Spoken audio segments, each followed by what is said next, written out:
Denis, tu voulais démarrer ces actualités avec des chasseurs qui s'opposent à la prolongation de la chasse dans le Haut-Rhin.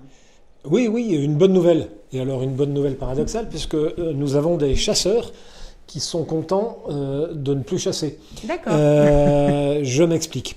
Rappelez-vous, le 12 février dernier, nous avions une manifestation des chasseurs du Haut-Rhin, emmenés par leur président de fédération, Monsieur Kazuk.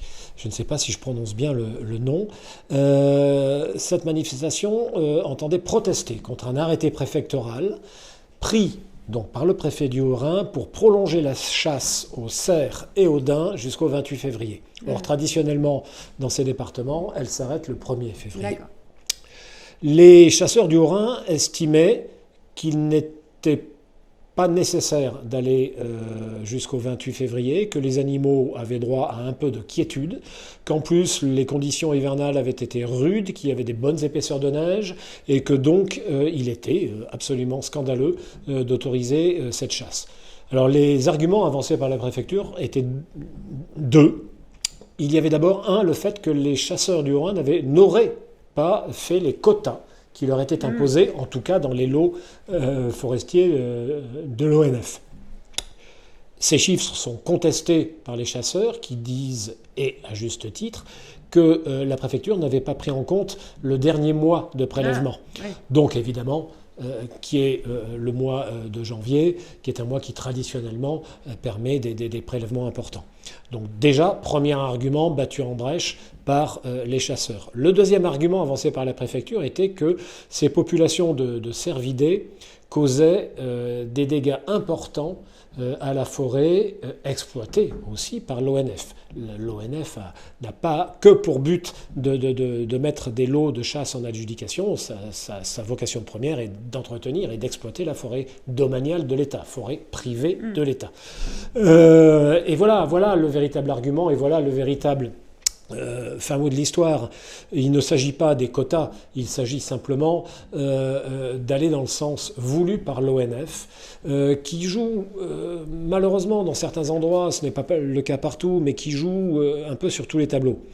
Bien entendu, leur vocation première est d'entretenir le domaine privé de l'État, le domaine forestier privé de l'État, et d'en tirer des revenus et de faire en sorte que la forêt française se développe et se développe bien. Et ils louent aussi pour des sommes importantes, des baux de chasse, des lots de chasse. Le problème, c'est qu'ils accusent, l'ONF accuse la grande faune, les cervidés, chevreuils, daims et cerfs, de causer des dégâts trop importants à la forêt, d'empêcher les régénérations et donc de gêner leur activité d'exploitants forestiers. Et pour cela, ils ont, j'imagine, fait pression un petit peu sur la préfecture de manière à ce que on éradique carrément ces cerfs et ces daims du Haut-Rhin. Ce qui n'est évidemment pas du goût des chasseurs, de tous les chasseurs. On l'a vu récemment lors de cette manifestation.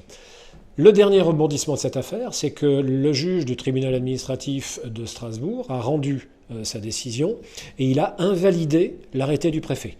Donc, la chasse des cerfs et daims, pour le moment, il y a fort peu à parier que la préfecture fasse appel, mais donc il n'y aura pas de chasse jusqu'au 28 février dans le Haut-Rhin. Pas de prolongation. Donc les chasseurs ont eu gain de cause.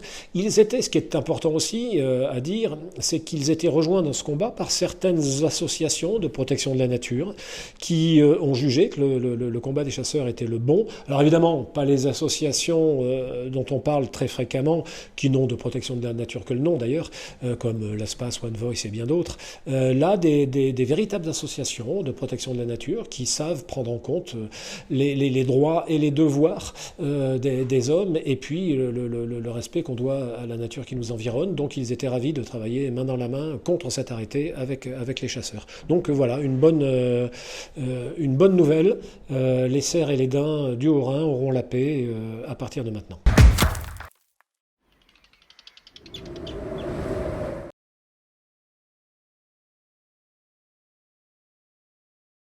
Je vous rappelle que vous pouvez nous suivre sur nos réseaux Facebook, Instagram, YouTube, Twitter et maintenant sur notre site internet J'aime la chasse. Mettez des j'aime ou des commentaires, parlez de cette émission autour de vous.